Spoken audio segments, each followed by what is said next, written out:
네, 안녕하세요. 안녕하세요. 네. 오늘 이렇게 다들 안 오실 줄 알았어요. 그래서 오늘 아침에 일어나서 뉴스를 딱 트니까 이분 MBC의 기상캐스트 이현승 씨가 나와서 오늘은 폭풍우가 몰아친대요. 그래서 세미나를 취소해야 되나라고 생각을 했는데 기적적으로 제가 우리나라 대통령도 아닌데 여기 왔더니 갑자기 하늘이 맑게 개더라고요. 그래서 세미나를 정상적으로 진행하게 되어서 무엇보다도 굉장히 기쁩니다. 오늘은 윈도우즈 전반적인 이야기, 마이크로소프트 기술에 대한 전반적인 이야기를 하지는 않고요. 앱을 만드는 이야기에만 집중해서 이야기를 할 겁니다. 그래서 세미나가 두 가지로 진행되는데 토요일 날 하는 거는 이제 마이크로소프트 기술 전반적인 엔지니어들을 위한 그런 내용들이고 평일 날은 그냥 윈도우즈에 관한 이야기만 총 5회 진행할 겁니다. 그래서 네. 세미나는 총 5번 앱 개발 세미나는 진행될 거고요. 오늘은 첫날입니다. 그래서 오늘은 오버뷰 형태로 어떻게 툴이 바뀌었고 어떤 API들을 사용을 할 수 있고 어떤 앱을 만들 수 있어요 정도의 설명을 해드릴 겁니다. 그래서 첫날은 11월 달은 윈도우즈 8.1 API 오버뷰 세션이 있고요. 다음에 컨트롤들 어떻게 바뀌었는지 그런 것들에 대한 설명이 있을 겁니다. 그리고 두 번째 12월 달은 컨텐츠 앱을 어떻게 만들 거냐에 대해서 설명을 해드릴 겁니다. 그래서 레고 아시죠? 레고의 가장 큰 매력은 뭡니까? 박스에 보면 그림이 있어요. 그리고 시키는 대로 하면 그걸 만들 수가 있죠. 그렇죠? 그래서 앱 개발 세미나는 그런 컨셉으로 진행을 할 겁니다. 그래서 12월 달에는 컨텐츠 앱이라고 해서 PDF로 만드는 이북은 어떻게 만드는지 아니면 요즘에 또 팟캐스트 이런 것들 많죠. 그런 것들 앱은 어떻게 만드는지 그래서 그 세션을 들으시면 나갈 때 그 앱을 하나씩 만들어서 스토어에 올라갈 수 있도록 그렇게 진행을 하는 게 컨셉입니다. 그리고 1월 달은 윈도우즈에 있는 센서 API들이 많아집니다. 그래서 그 센서 API를 이용을 해서 어떻게 GPS는 어떻게 사용할 거고 다음에 또 조도 센서는 어떻게 활용하고 그런 시나리오들을 1월 달에 볼 수가 있을 거고요. 그다음에 2월 달에는 윈도우즈의 게임은 어떻게 만드는지 이런 것들에 대한 설명을 해줄 겁니다. 최근에 보면 게임 만들 때 가장 많이 사용하는 엔진 중에 보면 유니티 다들 아시죠? 그다음에 또 아이폰 쪽에 보면 코코스 2D 이런 엔진들도 있죠. 그래서 그런 엔진들이 최근에 다 윈도우즈 버전으로 다 포팅이 되었습니다.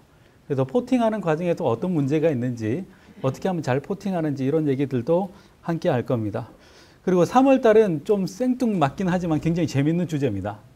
3월 달에는 사물 인터넷과 윈도우즈입니다. 사물놀이도 아니고 IoT 얘기가 요즘에 굉장히 많이 나오죠. 제 허리에도 보면 조그만한 디지털 만보개가 있어요.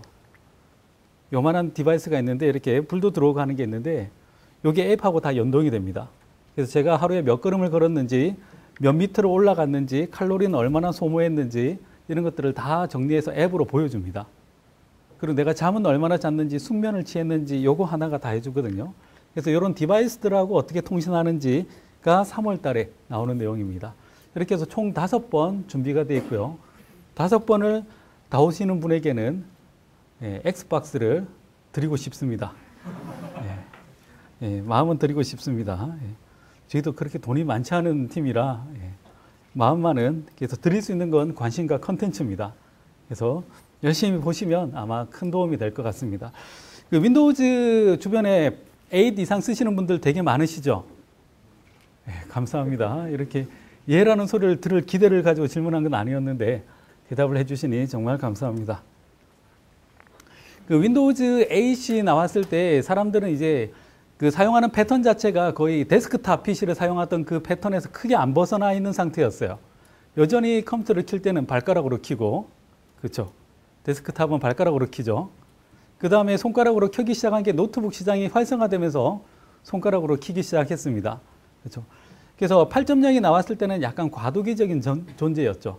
그래서 이게 태블릿도 아니고 뭔가 터치도 안 되는데 기존의 패턴대로 사용을 하려는데 화면은 뭔가 터치를 해야 될 것 같고 그래서 굉장히 많은 혼란과 그리고 많은 사람들이 불편하다라고도 이야기를 했는데 조금씩 익숙해지기 시작했어요. 그래서 지금 윈도우즈 8이 맥 점유율보다는 높습니다. 맥 OS 점유율보다는.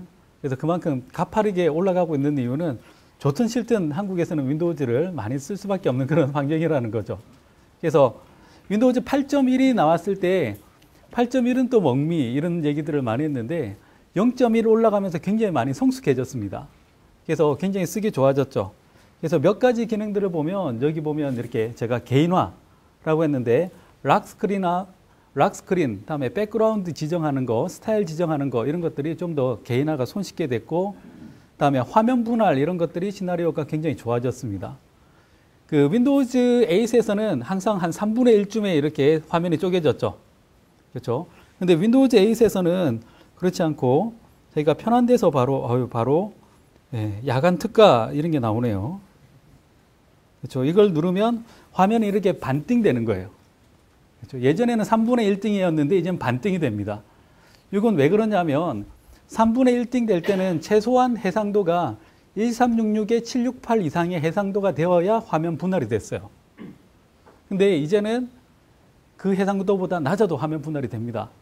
그래서 훨씬 더 스몰 태블릿 형태의 윈도우즈 8.1이 적합하도록 하는 거죠. 그리고 뒤에 보시면 알겠지만 API에서 폰의 달인을 너무 띄워놨네요. API를 여러분들이 이용해서 화면 분할하는 게 직접 가능합니다. 그래서 뭐 포스 단말기를 만들고 싶다라고 하는 경우에 고객이 보는 화면하고 내가 보는 화면이 틀리죠. 하나의 앱에서 두 개의 스크린을 제어하는 게 가능합니다. 그래서 좀 더 뭔가 할 수 있는 것들이 많아진다는 거죠. 만약에 스카이프로 여러분들이 통신을 하고 있어요. 상대방의 얼굴을 보면서 열심히 통화를 하고 있는데 이 사람한테 내가 파일을 보내주고 싶어요. 그럼 파일 선택을 하는 순간 파일 선택기가 전체 화면을 차지하면 통신이 안 되죠. 얼굴이 안 보이죠. 그럴 때도 파일을 열기를 하면 화면이 반으로 쪼개지는 거예요. 그래서 여기서는 계속 통신을 하면서 여기서는 파일을 선택할 수 있는, 그래서 훨씬 더 유연한 화면으로 거듭나고 있습니다. 그래서 8.1 때보다는 훨씬 더 유연하고 부드러운 그런 타일이 나왔고요. 다음에 빙 플랫폼하고도 좀 더 유기적으로 결합이 됐습니다. 아직까지 서비스적으로는 뭐 한국어로 지원받을 수 있는 게 극히 일부이긴 하지만 그래도 서치 엔진이나 이런 부분들, 다음에 또 뒤에 가면 몇 가지 API들이 있는데 그런 것들이 좀 더 긴밀하게 붙어 있다라고 보시면 되고요.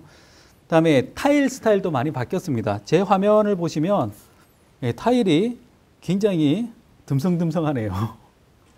여기 보면 사이즈가 4분의 1 사이즈, 그다음에 정사각형, 그다음에 넓은 타입, 그리고 날씨 같은 경우에는 굉장히 크죠. 그렇죠?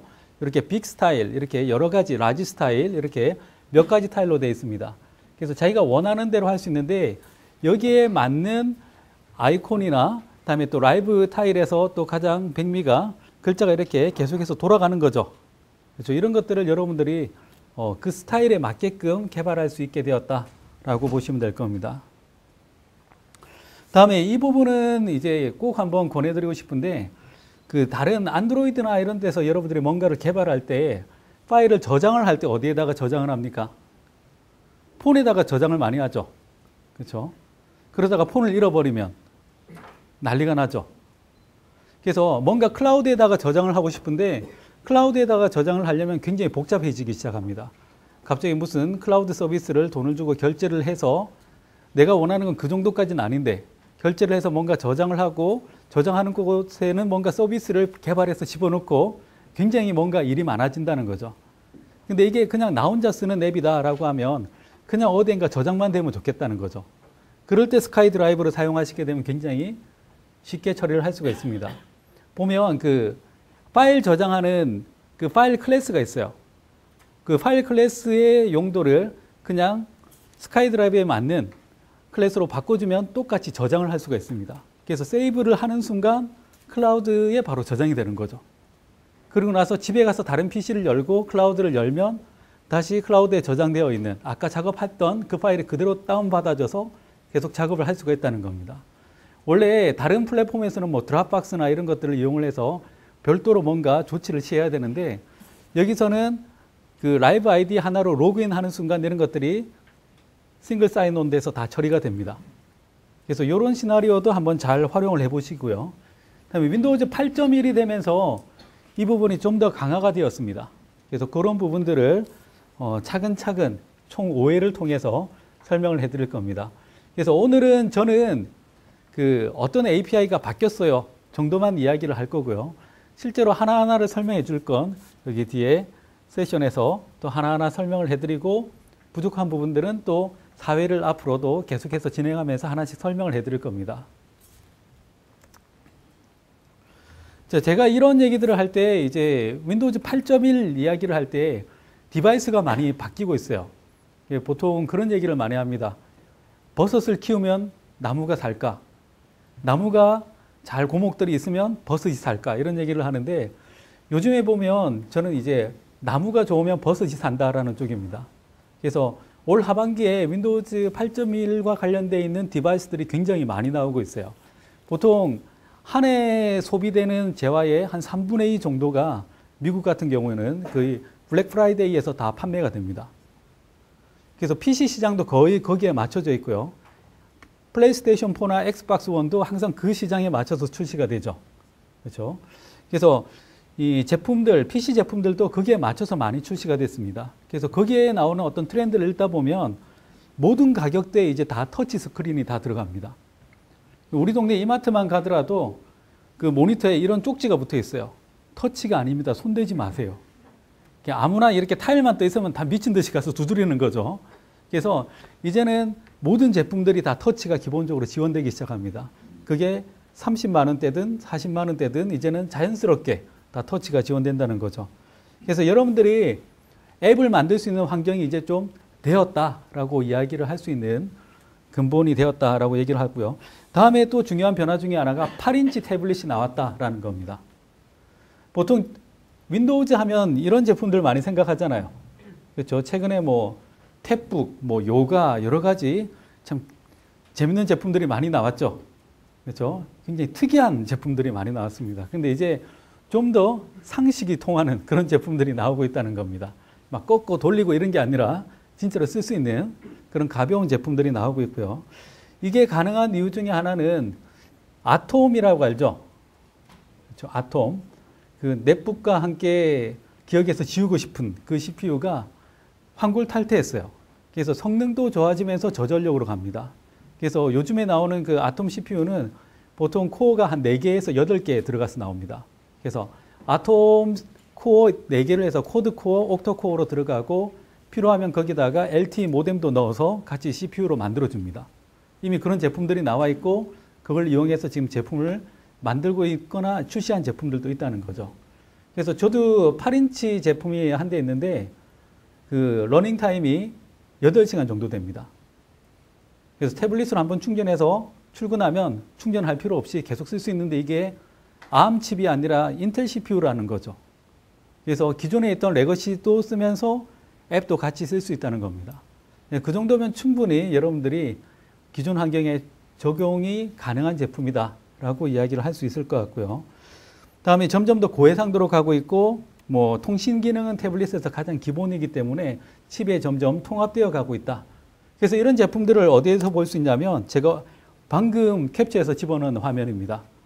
블랙 프라이데이라고 되어 있죠. 아마존 화면이고요. 여기 보면 몇 가지 제품들이 나와 있는데 갑자기 분위기가 홈쇼핑이 되었어요. 여기 보시면 첫 번째가 레노버 아이디어 탭이라는 제품이 있는데 32기가 태블릿이고 가격은 무려 299불입니다. 30만 원 좀 넘는 가격이죠. 그렇죠. 299불. 거기에다가 세금 붙고 배송료 붙으면 한 40만 원 되겠지만 그래도 태블릿이고 이게 인텔 CPU가 들어가 있는 머신이 저 정도 가격이라는 거예요. 그리고 한 8시간 돌아간다고 하면 굉장히 매력적입니다. 그다음에 여기 보면은 델 제품도 330불이고요. 그다음에 아수스 제품도 379불 이렇게 되어 있습니다. 그래서 이런 제품들이 굉장히 많이 나오고 있어요. 그래서 올 하반기에 이런 새로운 제품들이 나오면서 이제 앱 생태계가 이제 앱을 만들어도 되겠구나. 이제 사람들이 많이 들고 다니고 있구나. 라는 생각이 들기 시작한다는 거죠. 그래서 국내에서도 보면 굉장히 변화가 많이 있습니다. 그래서 이제 뭐 기존의 태블릿 하면 뭐 아이패드 아니면 안드로이드로 생각했는데 윈도우 패드로 실제로 변화들이 일어나고 있고 또 가시적인 성과가 일어나고 있습니다. 지금 제가 여기서는 그 뭐라고 공식적으로는 얘기를 할 수 없지만 그런 사례들이 실제로 일어나고 있다라고 말씀을 드리고 싶습니다. 자, 그래서 이제 이 윈도우즈 8 앱을 만들고 싶다라고 생각을 할 수 있는데 윈도우즈 8 앱을 만들 때 여러분들은 점점 더 환경이 좋아지고 있어요. 개발 툴도 좋아지고 있고 개발 계정은 오히려 더 싸지고 있습니다. 그래서 그런 것들이 계속해서 반복되고 있죠. 그래서 여러분들이 제일 먼저 하셔야 되는 작업은 뭐냐면 윈도우즈 8.1을 까는 겁니다. 그렇죠? 이게 지금 제일 큰 문제죠. 그렇죠? 그래서 까셔야 됩니다. 당장 라이센스가 없어요 라고 하면 평가판을 까시면 됩니다. 예, 일정 기간이 지나기 전에 구매를 하시면 됩니다. 예, 그래서 일단은 윈도우즈 8.1이 제일 먼저 필요하고요. 다음에 윈도우즈 8.1 다음에 필요한 게 바로 비주얼 스튜디오가 필요합니다. 그래서 비주얼 스튜디오는 2012는 안 됩니다. 2013만 됩니다. 그래서 반드시 2013을 깔아서 쓰시면 되고요. 그다음에 2013 중에서도 이제 뭐 상위 버전은 유료다라고 하면 부담스러우시면 그 사이트에 보시면 익스프레스 버전이 있죠. 그럼 무료로 다운받아서 사용을 해보실 수가 있습니다. 써보시고 회사에서 좀 더 전격적으로 사용하고 싶다라고 하면 유료 버전을 사용해서 좀 더 많은 기능을 사용을 하실 수가 있습니다. 방금 화면에 나왔던 이건 뭐냐면 익스프레션 블렌드예요. 원래는 이걸 별도로 돈을 받고 팔았습니다. 이게 뭐냐면 그 어도비 일러스터, 어도비 포토샵 파일들을 가지고 와서 여기에서 앱을 만들 때 다 임포트해서 디자인을 할 수 있는 일종의 저작 툴입니다. 그래서 여기에서 디자인만 하는 게 아니라 애니메이션이나 간단한 기능을 여기서 바로 구현을 하실 수도 있어요. 근데 결과물은 이미지 파일이 아니라 비주얼 스튜디오 프로젝트 파일이 나옵니다. 이 얘기는 뭐냐면 디자이너하고 개발자하고 이 프로젝트 파일을 하나를 놓고 동시에 작업이 가능하다는 거예요. 그래서 기본적으로 기획이 끝나고 나면 뼈대만 만들 수 있죠. 그렇죠. 버튼 올려놓고 텍스트 박스만 있으면 바로 코딩이 가능합니다. 그럼 개발자들은 열심히 코딩을 하고 디자이너는 여기서 바로 디자인을 해서 둘을 합치면 결과물이 나옵니다. 물론 이건 가장 아름다운 모습이죠. 하다 보면 이제 막 죽이네 살리네 뭐 너가 내 걸 지웠네 난리가 납니다. 그래서 중간에 뭐 팀 파운데이션 서버나 팀 파운데이션 서비스 같은 걸 넣고 형상 관리로 묶으면 그게 가능해집니다. 그래서 지금 팀 파운데이션 서버는 뭐 사기가 부담스럽다, 쓰기도 부담스럽다 하면 팀 파운데이션 서비스라고 인터넷에 찾아보면 나와요. 그거는 아직까지도 무료로 쓸 수가 있습니다. 그걸 놓고 중간에 형상 관리를 해보시면 공동 작업이 가능할 것 같습니다. 이 비주얼 스튜디오 자체도 굉장히 많이 변화가 있었어요. 굉장히 많이 바뀌었고 좋아졌고 그리고 또 무엇보다도 컬러가 돌아왔어요. 2012는 전부 다 그냥 흑백의 버튼이었는데 구별이 잘 안 된다라는 피드백이 있어서 여기 보면 저장 버튼이나 플레이 버튼 이런 게 전부 다 예쁘게 컬러를 다시 입혔습니다. 근데 그보다도 더 달라진 점은 이제 모니터링 할 수 있는 방법이 굉장히 좋아졌다는 거죠. 지금 이 화면에 보면 이게 뭐냐면 전력 감시를 하는 거예요. 이미 이 전력 관리 자체는 굉장히 중요한 이슈죠. 그렇죠? 그래서 지금은 성능의 문제가 아니라 전력을 얼마나 오래 버틸 수 있는가 이게 문제인데 그걸 바로 측정할 수 있는 기능이 포함이 되어 있습니다. 그래서 제가 하나를 보여드릴게요. 자, 이제 제가 뭔가 프로젝트를 하나 띄웠고 여기 디버그 메뉴에 보시면 이렇게 성능 및 진단이라는 게 있습니다. 여기 보시면 이렇게 성능 및 진단이라는 게 있죠. 요거를 제가 한번 실행을 시켜 보겠습니다.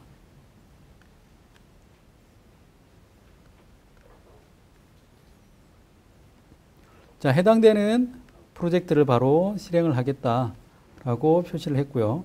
다음에 CPU를 샘플링 할 거냐 아니면 에너지 소비를 저는 일단 선택을 했습니다. 자, 그 다음에 바로 플레이를 해보도록 할게요.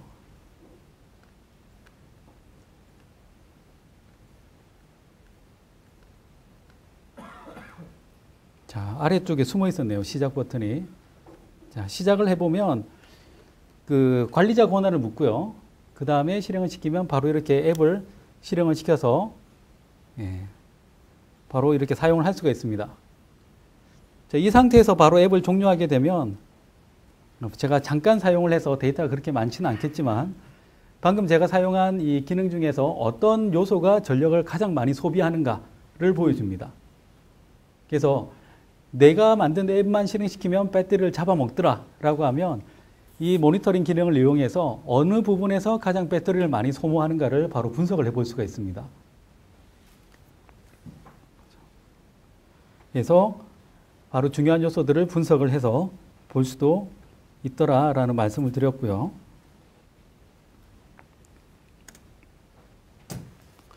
자, 윈도우즈 8.1 같은 경우는 이 변화점이 굉장히 많이 있습니다. 여기 보면 그 기존에 있던 윈도우즈 8하고 8은 이 하늘색으로 이렇게 되어 있습니다. 지금 희끄무리해서 잘 안 보이는데 이번에 업그레이드 된 내용은 파란색으로 바뀌어 있어요. 그래서 파란색으로 바뀐 내용을 하나씩 보면 인풋 컨트롤 쪽이 바뀌었고, 다음에 컨트롤들이 업그레이드 됐고, 다음에 HTML5 CSS 쪽이 업그레이드 됐고, 다음에 XAML 쪽이 업그레이드 됐고, 다음에 이쪽은 다이렉트X 쪽이죠. 다음에 여기 보시면 지오로케이션, 이 부분이 바로 GPS 쪽입니다. 그래서 GPS 쪽도 변경이 되었다라고 이야기를 하고 있고, GPS 쪽은 1월 달에 설명을 해드릴 겁니다. 다음에 여기 보시면 이 컨트랙도 또 바뀌었다라고 이야기를 하는데, 이 부분은 이제 서치 쪽이 윈도우즈 8.1이 많이 바뀌었습니다. 그래서 서치 쪽이나 아니면은 뭐 연락처 검색이나 아니면 그 일정 이런 부분에도 바로 접근할 수 있도록 API가 다 열려 있습니다. 그래서 그런 부분들도 많이 바뀌었다라고 이야기를 하고 있고요. 다음에 인증 쪽도 많이 바뀌어 있습니다. 그래서 전반적으로 많이 업그레이드가 되었다라고 이야기를 할 수가 있고요. 이 녹색 부분은 이번에 새로 추가된 부분입니다. 그래서 다 합쳐보면 한 5,000개 정도의 API가 이번에 업그레이드가 되었다라고 보시면 되고요. 이 새로 바뀐 이 부분에서 여러분들이 이제 재밌게 보실 수 있는 부분이 이제 이 다음 세션에서 설명을 해드릴 스피치 부분, 이야기하는 부분이 바뀌었고요. 그다음에 통신하는 부분 이런 부분들도 많이 바뀌었고, 그다음에 이 PDF를 이제 OS 레벨에서 바로 윈도우즈에서 PDF를 다룰 수 있는 API를 바로 제공을 해줍니다. 그래서 보통 그 회사에서 제공하는 앱 같은 경우에 사용자 약관 이런 것들 들어가는 것들 PDF로 다 가지고 있잖아요. 그걸 이제 막 따로 변환하거나 이럴 필요 없이 그냥 여기서 바로 불러서 보여주는 게 가능합니다. 이런 부분들은 거의 라이센스 문제가 없기 때문에 막 그냥 사용하셔도 되고요. 개그 포인트인데 죄송합니다. 그 다음에 보시면은 뒤에 가면 하나씩 설명을 해드리겠지만 디바이스 쪽이 굉장히 많이 변화가 있어요. 그래서 디바이스 쪽에 뭐 USB나 아니면 HID 디바이스나 블루투스 쪽도 많이 강화가 되었다라고 보실 수가 있습니다. 그리고 여기에서는 안 보이는데 이제 3D 프린트 여기 있네요. 보이네요. 3D 프린트 쪽도 굉장히 많이 강화가 되었다라고 이야기를 할 수가 있습니다. 그래서 여러분들이 지금 필요한 건 뭐냐면 윈도우즈 8.1 그리고 개발 툴인 비주얼 스튜디오 2013 그리고 윈도우즈 개발자 계정을 하나 만들어서 올릴 수 있도록 어카운트만 확보하시면 됩니다. 이 윈도우즈 8.1에서 그 달라진 점 중에 하나는 바로 리소스를 따로 분리할 수 있다는 점입니다. 그러니까 이런 경우가 있죠. 이제 이런 부분들이 나오기 시작하면 이제 앱 시장이 어느 정도 성숙해졌다라고 이야기를 할 수 있는 게 어떤 앱을 하나 만들어서 배포를 하죠. 그렇죠. 배포를 하는데 이게 뭐 페이스북 앱이다라고 하면 특정 나라에서만 쓰는 게 아니라 전 세계에서 다 쓰죠. 그러면 기본적으로 걸리는 문제가 두 가지가 있습니다. 첫 번째가 지역화 문제가 있죠. 해당되는 지역의 문화에 맞춰서 이제 숫자나 통화 이런 것들 표시하는 방법이 바뀝니다. 두 번째로 거기에 있는 텍스트를 다 바꿔야 되죠. 그렇죠. 그래서 많은 사람들이 이 부분에서 좌절을 많이 합니다. 특히 아랍권으로 가는 순간 좌절을 하죠. 이게 글자인지 아닌지 모르겠는데 방향도 반대예요. 그래서 굉장히 많이 좌절을 하는데 문제는 이제 그런 부분들이 전부 다 원래는 리소스 부분에 들어가 있죠. 근데 글로벌한 텍스트를 다 포함하다 보니까 리소스가 너무 커지고 파일의 사이즈가 커집니다. 앱 패키지 자체가 커진다는 거죠. 그래서 이 윈도우즈 8.1에서는 리소스만 따로 빼서 따로 패키지를 만들 수가 있습니다. 그리고 그걸 원래 앱에서 필요한 대로 불러다가 다운받아서 가면서 사용을 할 수 있게끔 한다는 거죠. 여기 바로 리소스 패키지라는 개념입니다. 이 리소스 패키지 개념을 할 때 그걸 이제 뭐 번들을 한다라는 표현을 하고요. 이 번들은 어떻게 표현을 하느냐면 매니페스트 파일에서 어떠한 패키지가 있다라고 매니페스트에서 지정을 하고 그걸 불러다가 사용을 하는 방식으로 사용을 할 수가 있습니다. 자, 이게 매니페스트 파일인데 여기 보시면은 리소스가 이런 것들이 있다라고 보여주고 있죠. 그래서 ENUS라고 되어 있는 건 이건 아마 영어일 거고요. 이쪽은 아마 프랑스어일 겁니다. 그래서 각각의 랭귀지나 아니면 상황에 맞춰서 리소스를 따로 배포할 수 있는 그런 구조로 되어 있다라고 보실 수가 있을 겁니다. 자, 두 번째로 이 컨트롤들도 굉장히 많이 바뀌었는데 이 컨트롤들 같은 경우는 이제 다음 시간에 하나하나 다시 컨트롤들을 짚어서 설명을 해드릴 겁니다. 그래서 이 컨트롤 부분은 일단 저는 빨리 넘어가도록 하겠습니다. 그래서 이 컨트롤 중에서 몇 가지만 보여드리면 이 텍스트 박스에서도 옵션이 굉장히 많이 풍부해졌다는 거죠. 그래서 굉장히 많은 텍스트들을 변화를 줄 수가 있고요. 이렇게 분수 같은 것도 표현이 다 가능합니다. 자, 그 다음에 또 달라진 것 중에 하나가 예전에 실버라이트 다 기억하시죠? 그렇죠. 실버라이트 1.0 어땠습니까? 네, 힘드셨죠? 저도 많이 힘들었고요. 1.1도 힘들었어요. 2.0에서도 힘들었습니다. 그래서 항상 이 플랫폼은 3.0 정도 되면 굉장히 안정이 됩니다. 그렇죠. 보통 1.0은 그냥 한번 던져보는 거죠. 그리고 2.0은 기능이 좀 풍부하게 들어가기 시작하면서 뭔가 어색해요. 그래서 3.0이 되면 굉장히 풍부해지는데 보통 한 그 개발 툴이나 이런 데서 한 3.0 정도 되면 들어가는 게 바로 이 리치 텍스트 박스입니다. 그래서 이렇게 리치 텍스트 박스는 RTF라고 해. 워드에서 뽑아낼 때 RTF 파일 포맷 뽑을 수 있죠. 그렇죠. 리치 텍스트를 바로 보여서 이렇게 포맷이 있는 텍스트를 보여줄 수가 있다는 겁니다. 근데 달라진 점이 있다면 뭐가 달라졌냐면 여기 중간에 보면 이런 게 있어요. 이너 UI 컨테이너라는 게 있죠. 그렇죠. 이게 뭐냐면은 이 리치 텍스트 안에 이런 버튼 같은 걸 집어넣을 수가 있습니다. 그렇죠. 그래서 리치 텍스트 안에 동영상을 집어넣거나 아니면 버튼 같은 걸 누르면 또 다른 동작을 시키거나 하는 것들이 가능하다는 거죠. 뒤에 가면은 또 다른 게 나오고 오늘 제가 한 얘기들은 전부 다 제가 스카이드라이브에 올려놓고 링크를 오늘 다 드릴 겁니다. 그래서 오늘 제가 설명해드린 이 샘플은 다 다운로드가 가능합니다.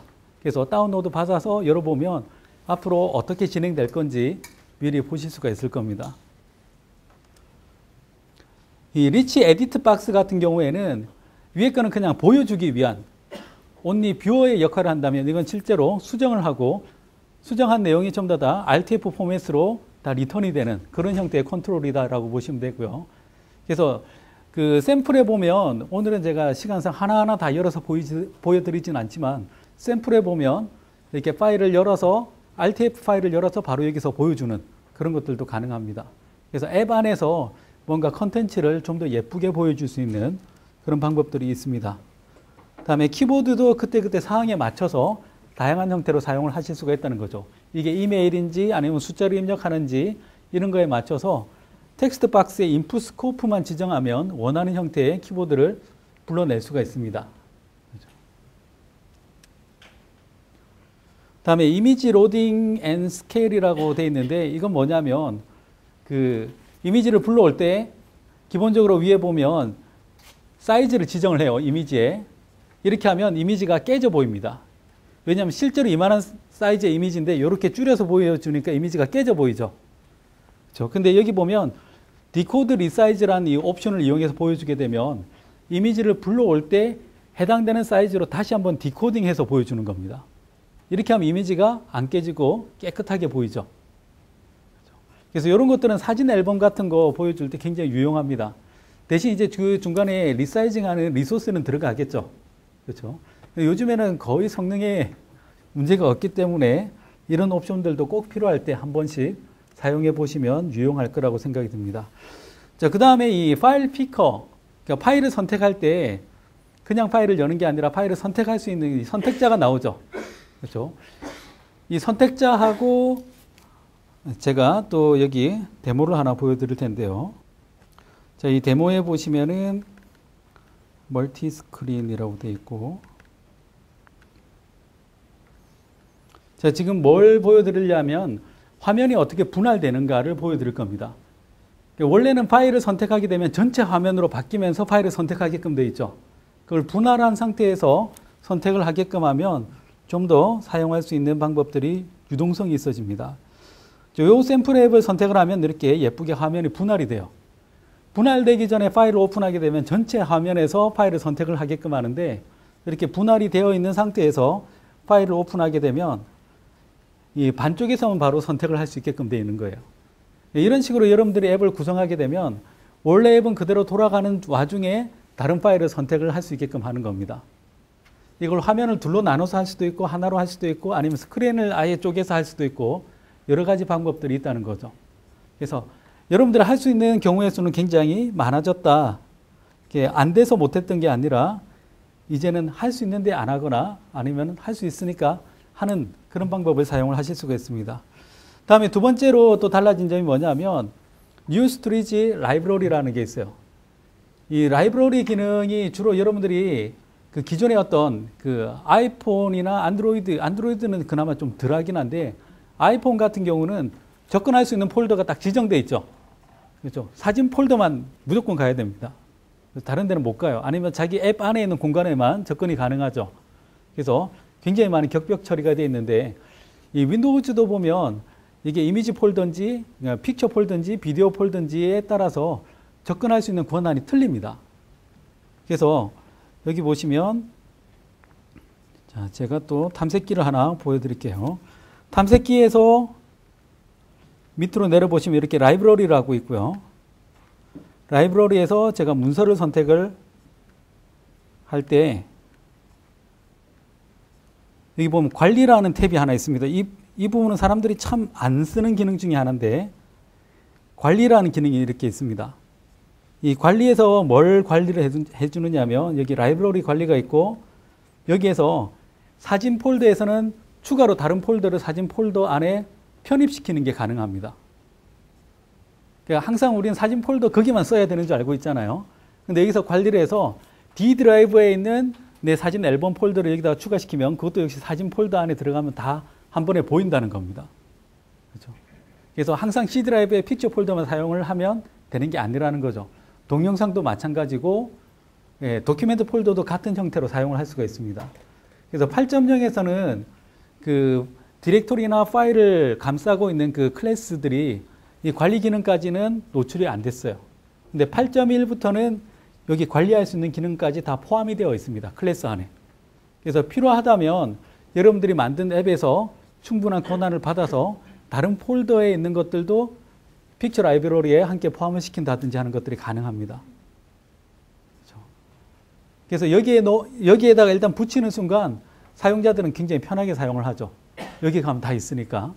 그래서 이런 기능들이 사실은 윈도우즈 7 때부터 있었습니다. 7 때부터 있었고 이걸 이제 감싸고 있는 API들은 7 때부터 다 있었는데 앱에서 지원되기 시작한 게 이 8.1에서 업데이트 되면서 가능해졌다는 겁니다. 자, 그 다음에 보면 이 탐색기의 또 다른 변화 중에 하나가 이거죠. 자, 여기.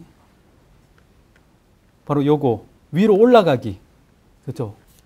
바로 한 단계 상위 폴더로 올라가는 버튼이 하나 생겼죠. 이게 XP에서는 없었죠. 그렇죠? 그래서 요거를 또 API로 또 하나 만들었어요. 그래서 get parent async라고 하면 바로 자기 상위 폴더가 리턴돼서 나옵니다. 그래서 내 상위 폴더가 뭔지를 나타내는 기능이 깨알같이 들어가 있고요. 다음에 보면 그 윈도우즈 폰에서 윈도우즈 이 태블릿에서 또 달라진 점 중에 하나가 이렇게 멋진 사진도 있지만 이 상태에서 바로 사진 촬영도 가능하죠. 이렇게. 그렇죠? 이렇게 사진을 촬영하면 사진이 어디에 들어갑니까? 저는 지금 카메라를 피하고 있습니다. 많은 사람의 안락한 세미나를 위해서 제가 피하고 있고요. 사진을 찍으면 전부 다 카메라 롤에 들어가죠. 그렇죠? 그래서 여기에 해당하는 폴더도 역시 필요하다는 겁니다. 그래서 여기 보면 그 기본 클래스 중에 이 non 폴더라는 속성이 있습니다. 저 클래스를 불러내고 점 찍어보면 뭐가 나오냐면 뭐 오디오 폴더, 그 픽처 폴더 하면은 바로 사진 폴더가 나오는 거예요. 그래서 저걸 이용해서 알려져 있는 폴더들을 접근할 수 있는데 여기에 카메라 롤 폴더도 포함이 되었다라는 겁니다. 그래서 필요하면 방금 카메라로 찍은 사진이 저장되어 있는 폴더를 바로 찾아내서 거기에서 사진을 가지고 와서 보여주거나 하는 것들이 가능해졌다라는 겁니다. 자, 그 다음에 또 달라진 것 중에 하나가 바로 이 스카이드라이브의 API가 업데이트 되었다라고 말씀을 드렸습니다. 이 스카이드라이브 같은 경우에는 그 스카이드라이브가 1인당 계정당 몇 기가를 줍니까? 20기가, 7기가, 7기가를 줍니다. 예전에는 20기가를 줬어요. 낮췄습니다. 그리고 오피스 365를 쓰시면 연결하면 20기가를 더 줘서 27기가가 됩니다. 그렇죠? 저는 27기가를 쓰고 있습니다. 자랑이었고요. 근데 이 스카이드라이브에 지금 이제 저장을 하려고 하는데 용량이 부족할 수도 있겠죠. 그렇죠? 그래서 용량이 얼마나 남았는지 이런 것들을 다 체크하고 관리할 수 있는 클래스들이 다 포함이 되어 있습니다. 그래서 그런 API가 없을 때는 어떻게 되느냐 하면 용량이 부족하면 계속 펜딩 상태에 그냥 보류가 되어 있는 거예요. 그래서 용량이 확보되면 그때 올려줄게 이런 상태가 되는 겁니다. 그래서 이제부터는 좀 더 관리할 수 있는 API가 추가되면서 필요한 대로 체크해보고 여유가 있을 때 올리고 이런 것들이 가능해졌습니다. 그래서 여기에 관련되어 있는 내용들이었고요. 다음에 그 미디어 재생하는 부분에서 XVP 모드라는 게 하나가 더 포함이 되어 있습니다. 보통 이 미디어 엘리먼트라는 요소가 있어요. 컨트롤 중에. 거기에다가 소스에다가 그냥 이미지 파일이 아니라 동영상 파일을 던져주면 바로 재생이 됩니다. 그렇죠? 다음에 또 인터넷상에 있는 경로를 하나 딱 던져주면 지가 알아서 다운로드 해가지고 버퍼링 하면서 바로 재생이 됩니다. 그래서 아마 12월 초에 12월 11일 날 12.12 사태 바로 전날 그 컨텐츠 앱 만들기 같은 데 보면 약간 사기 같은 느낌도 들 거예요. 팟캐스트 앱을 뭐 5분 만에 만들기 이런 것들을 할 겁니다. 그냥 팟캐스트 목록이 있는 XML 파일이 인터넷상에 있겠죠. 거기에 있는 경로를 가져다가 그냥 미디어 엘리먼트에 던지면 다 재생이 됩니다. 그래서 굉장히 쉽게 구현을 할 수가 있는데 이 XVP 모드라는 건 뭐냐면 이런 것들이 기본적으로 기본값이 동영상이나 미디어를 재생할 때 하드웨어 가속을 하게끔 돼 있어요. 근데 이런 것들이 거의 그런 일은 없다고 봐야 되는데 가끔 이 하드웨어를 타서 재생이 안 되거나 하는 수가 생깁니다. XVP 모드라는 건 뭐냐면 하드웨어 가속을 사용하지 않고 순수하게 CPU로 렌더링을 하는 겁니다. 그래서 정말 문제가 되거나 정말 어디서나 다 실행돼야 되는 것들은 XVP 모드로 재생할 수 있는 모드가 하나가 더 들어가 있어요. 그래서 주로 보면 그 제품 사용 설명서 같은 거 앞에 동영상으로 포함돼서 나오는 경우들이 있죠. 그런 것들을 저런 식으로 돌릴 수 있습니다. 굉장히 저해상도에 꼭 필요한 영상을 XVP 모드로 돌리는 방법이 있는데 저는 그 방법보다는 그 사용 설명서를 유튜브에 올려놓고 그 링크를 따다가 붙여서 돌리는 걸 더 권장을 합니다. 그럼 나중에 또 내가 잘못 만들었을 때 얼른 유튜브를 교체할 수 있겠죠. 그다음에 미디어 캡처라는 게 방금 제가 카메라 불러냈죠. 그렇죠. 그 카메라도 예전에는 그냥 찍으면 사진만 들어갔습니다. 근데 API 상에서 굉장히 많이 바뀐 게 그 ISO라고 하죠. 감도나 화이트 밸런스까지 다 조정할 수 있도록 API가 굉장히 세세하게 지원이 됩니다. 그래서 그런 것들이 미디어 캡처라는 클래스가 있고요. 거기에서 여러분들이 다 조정해서 사진을 잘 만들 수가 있습니다.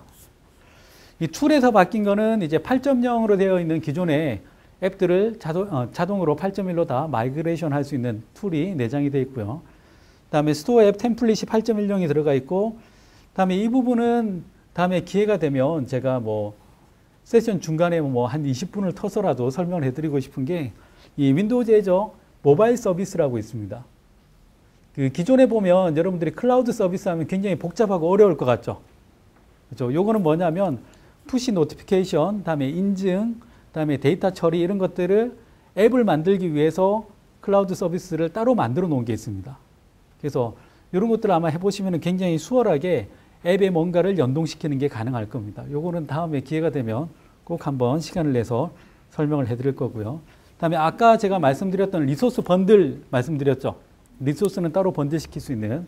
그럼 그 리소스를 패키지로 만들어야 되는데 그 패키지를 할 수 있는 기능이 역시 툴에 포함이 되어 있습니다. 다음에 XAML 모드에서 UI 테스트 할 수 있는 시나리오가 포함되어 있고요. 다음에 멀티랭귀지 디버깅이란 건 뭐냐면 그 C++ 하고 뭐 자바스크립트 프로젝트를 같이 코딩을 한다든지 했을 때 그런 것들을 멀티 랭귀지를 디버깅을 한다든지 아니면 또 가장 디버깅 하기 힘든 사례가 어떤 거냐면 그 멀티 스레드를 사용했을 때 자, 저는 옛날 용어로 쓰는 겁니다. 비동기 프로그램 했을 때 여기저기 막 돌아갈 때 어디에서 문제가 나면 어떨 때는 문제가 되고 어떨 때는 문제가 안 나고 막 난리가 나죠. 그래서 각각의 스레드를 추적해서 디버깅 할 수 있는 기능이 좀 더 강화가 되어 있습니다. 그리고 아까 제가 보여드렸던 파워 매니지먼트 쪽이 많이 바뀌었다라고 말씀을 드릴 수가 있습니다. 그래서 제가 아까도 한번 강조를 했었지만 이 애저 모바일 서비스는 꼭 시간 날 때 한번 보시고요. 찾아보시면 인터넷상에 한국어로 되어 있는 강좌들도 꽤 많이 있습니다. 그래서 보시면은 굉장히 쉽게 사용하실 수 있고, 그다음에 여러분들이 만드는 앱에서 가장 골치 아픈 것 중에 하나가 바로 인증이죠. 인증하고 노티피케이션 이 두 가지가 굉장히 골치 아픈 요소 중에 하나입니다. 근데 이 두 가지가 이 애저 모바일 서비스를 쓰게 되면 굉장히 쉽게 해결이 돼요. 그래서 인증은 어떤 게 있냐면 페이스북 인증도 있고, 그다음에 윈도우즈 라이브 인증도 있고, 그다음에 트위터 인증도 있고 몇 가지가 있죠. 그래서 여기서 사용하는 방법은 그 서비스를 만들고 있는 그 사이트에 가서 거기에다가 페이스북에 내 개발자 계정하고 그다음에 그 API를 호출하는 그 경로하고 이런 것들만 그 사이트에 박아주면 자동으로 인증이 됩니다. 그리고 나서 이 서비스를 호출하면 바로 해당되는 웹페이지가 뜨면서 앱 안에서 뜨면서 바로 인증을 할 수 있게끔 그런 구조로 되어 있고요. 다음에 빙 쪽은 아직까지 국내에서 와닿는 서비스는 그렇게 많지는 않은데 이제 뭐 맵 정도는 쓸 수가 있겠죠. 그렇죠? 예, 반응이 왜 이렇습니까? 그 맵이 지난번에 이거 한번 보여드렸다가 잘 안 됐었는데 현재 위치가 여기죠. 그렇죠? 자, 떨립니다. 지난번에 잘 안 돼서. 자, 검색 어디로 가볼까요? 강남역으로 가볼게요.